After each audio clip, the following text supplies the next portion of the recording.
Bom dia, pessoal. Tudo bem? Em relação, então, à revisão da nossa prova, tá?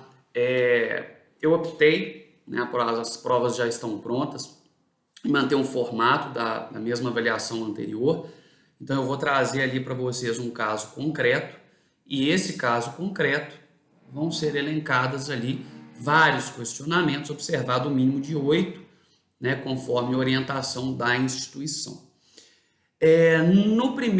Na primeira avaliação, eu acabei valorizando aqueles que dividiram as questões por tópicos. Então lá eu fiz várias perguntas e alguns alunos optaram por colocar 1, 2, 3, A, B, C, D, enfim. Nessa avaliação, inclusive eu vou constar, assim como fiz na última no enunciado, eu não vou aceitar a divisão da questão por tópicos, tá? Eu preciso que vocês aprendam a dissertar. Então, a questão ela deve ser respondida de forma dissertativa, argumentativa. O que é isso? Vocês vão construir um texto dividido ali em parágrafos, se necessário, tá? Com a resposta de cada questionamento, tá bem? Então, não é para dividir a questão em tópico.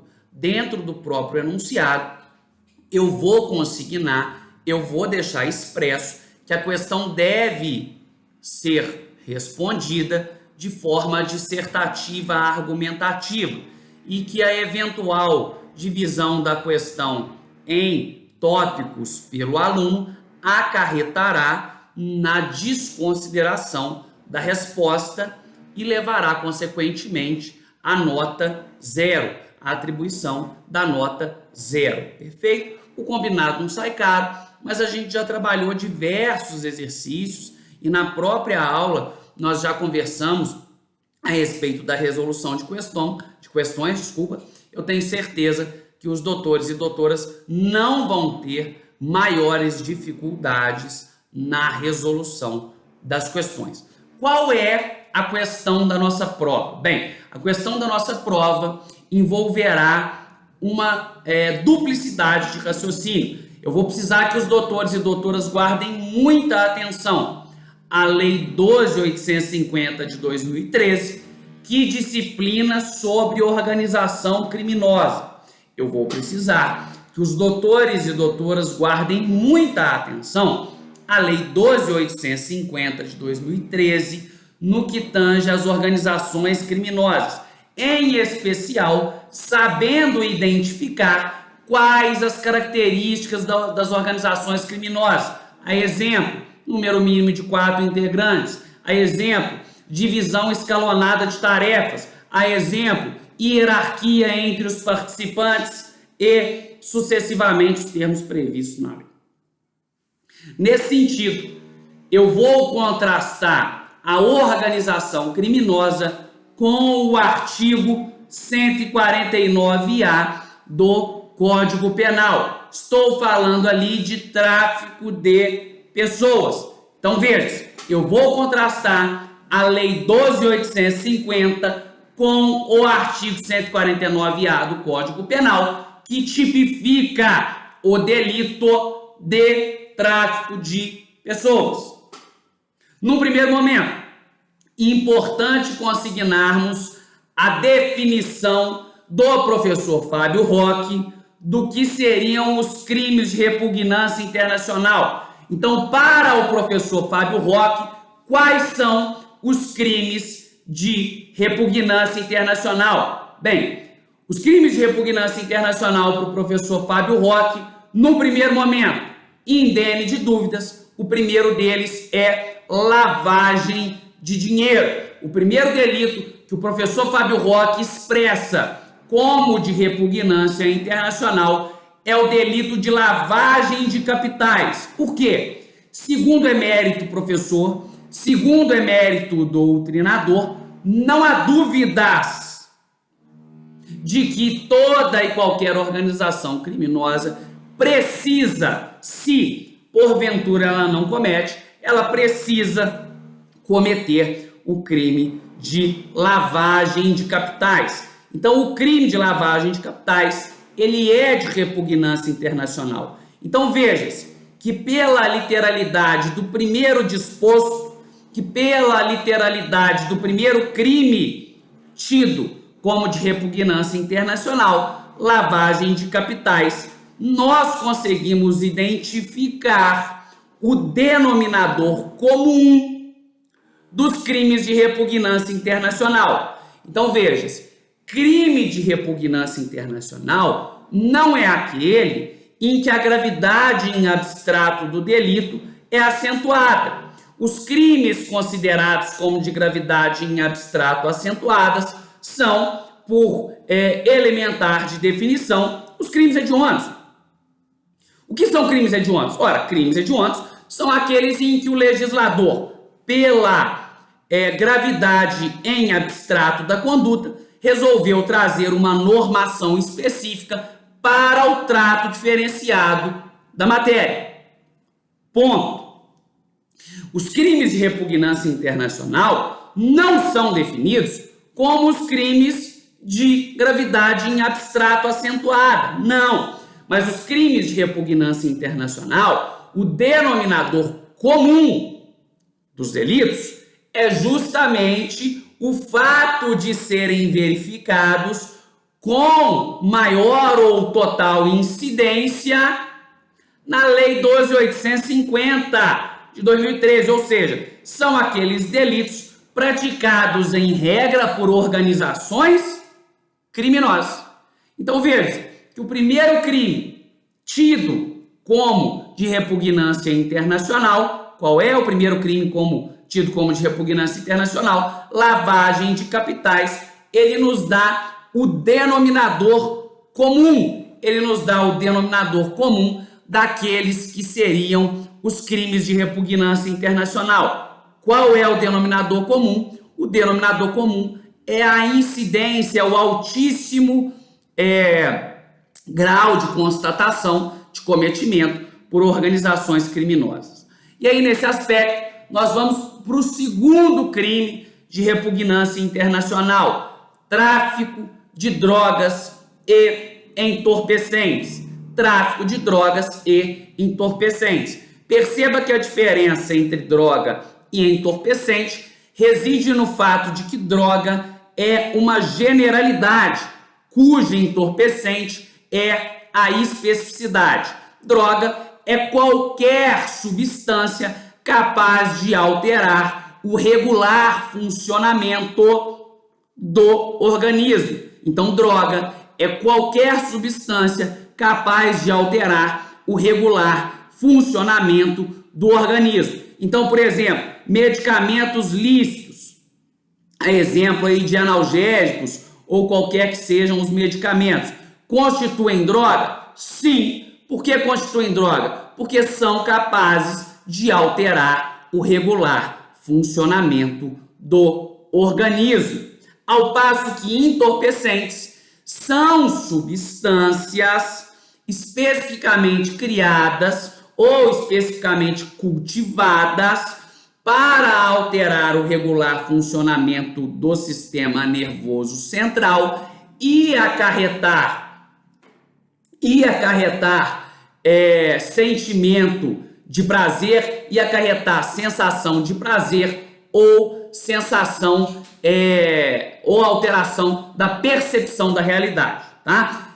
Então, entorpecente é qualquer substância criada ou cultivada com a finalidade de trazer prazer ao usuário, de trazer ao usuário a sensação de prazer, qualquer que seja, ou de alterar a sua percepção normal da realidade. Então veja, a finalidade do entorpecente ela é específica. Mas julgue os medicamentos de uso controlado, a exemplo lá do Rivotril. Se uma pessoa utiliza ali vários medicamentos ou mistura esse medicamento com álcool, ela tem ali uma alteração significativa da sua percepção da realidade, certo ou errado, perfeito, correto. Contudo, a criação inicial da substância não tem por finalidade específica o alcance dessa consequência. Então, por isso, nós temos que entender que o Rivotril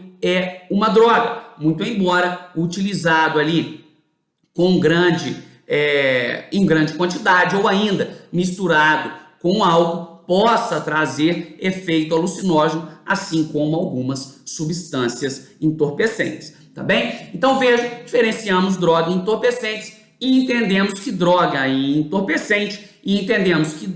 é entorpecente na definição do professor Fábio Roque, também são de repugnância internacional, porque são crimes cometidos no contexto, são crimes cometidos na realidade das organizações criminosas.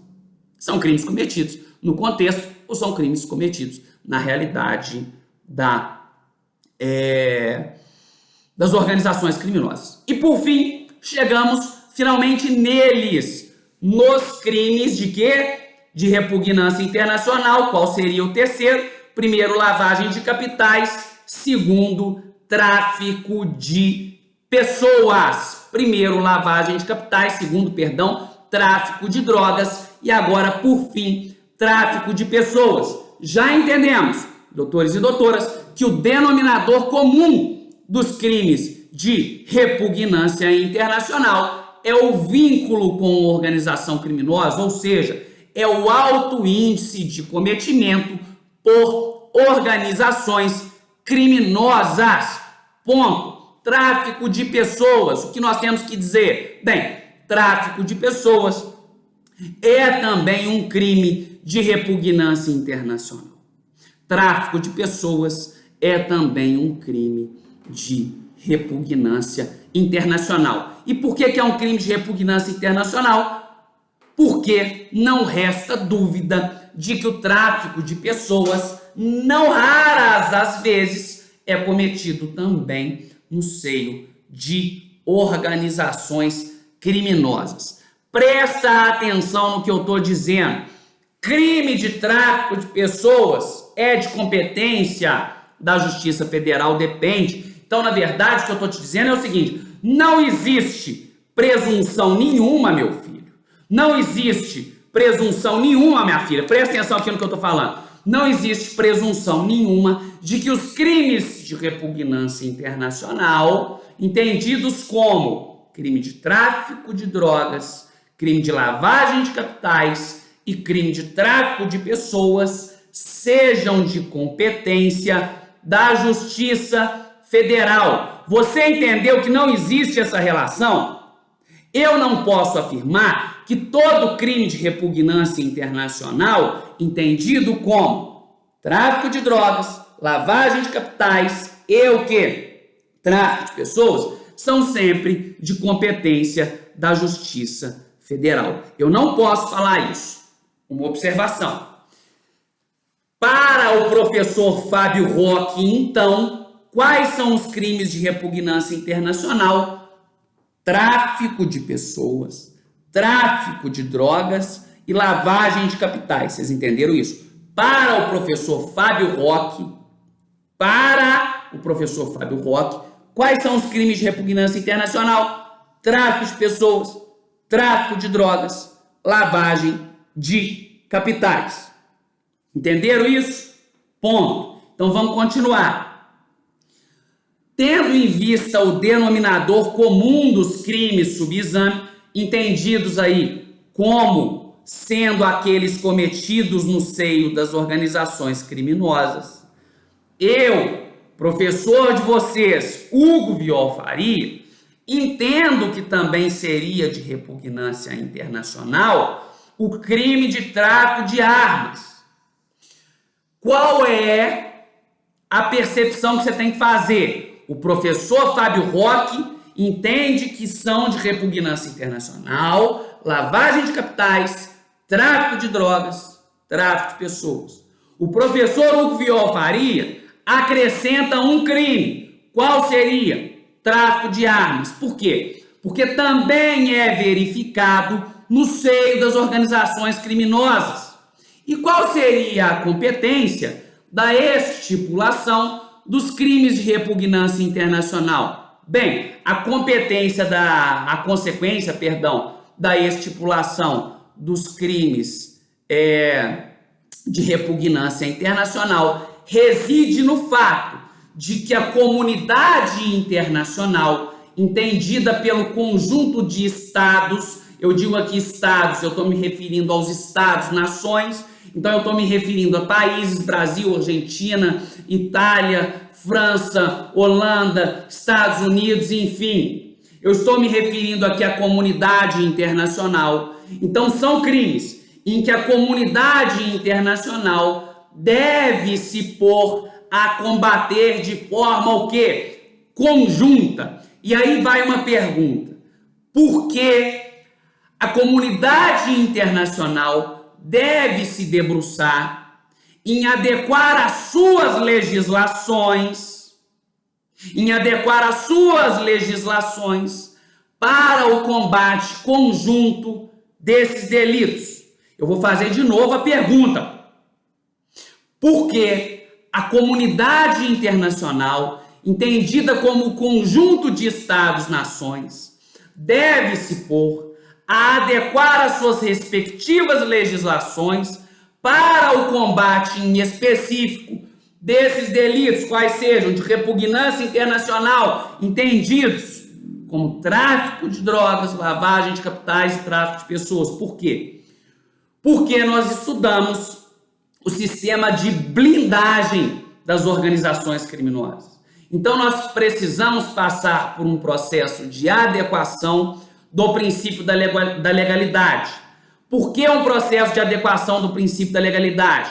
Porque o mecanismo de blindagem das organizações criminosas, ele tem 3 principais elementos. Qual é o primeiro elemento? Dinheiro. Então, o primeiro elemento de blindagem das organizações criminosas é a expressiva movimentação de quê? De capitais, de dinheiro. Esse é o primeiro mecanismo de blindagem das organizações criminosas. Qual é o segundo mecanismo de blindagem das organizações criminosas? Participação, integração no seio do grupo hierárquico da organização criminosa de autoridades públicas do altíssimo escalão dos poderes. Participação no seio de seus integrantes hierarquicamente escalonados de autoridades públicas do altíssimo escalão dos poderes. Terceiro elemento de blindagem das organizações criminosas: velocidade. Terceiro elemento de blindagem das organizações criminosas: velocidade propiciada pelos meios tecnológicos de informação e de transação. É importante você falar que essa velocidade ela é derivada tanto dos meios de comunicação como dos meios de quê? De transações. Transações em que sentido? Transações bancárias para permitir a rápida movimentação do dinheiro, dificultando ou impossibilitando a identificação da ilicitude, a identificação da ilegalidade desse capital pelos órgãos de combate ao crime organizado, pelos órgãos investigativos de combate ao crime organizado. Entenderam, então, quais seriam os mecanismos de blindagem e por que a comunidade internacional tem que se debruçar a adequar a sua legislação? Então isso, a adequação da legislação, a simetria entre a legislação dos diversos países no combate a esses crimes constituem especificamente o quê? A forma de adequação do princípio da legalidade quanto aos mecanismos de blindagem pertinentes às organizações criminosas, tá? Então, como que o globo, como que o conjunto de estados, nações combatem especificamente os crimes de repugnância internacional, definidos como o professor Fábio Roque bem diz: tráfico de drogas, tráfico de pessoas e lavagem de capitais. E o professor Hugo acrescenta: tráfico de armas. como que a comunidade internacional precisa se pôr a combater esses delitos, adequando o princípio da legalidade. A comunidade internacional deve buscar simetria na legislação dos mais diversos países. Acabei de falar tudo aquilo que você precisa saber para realizar a prova com perfeição no que tange às organizações criminosas, no que tange à Lei 12.850 de 2013. No próximo bloco, nós vamos nos debruçar a respeito do 149A. Então, no próximo bloco, nós vamos nos debruçar especificamente em relação às organizações criminosas. Presta atenção que eu estou te esperando.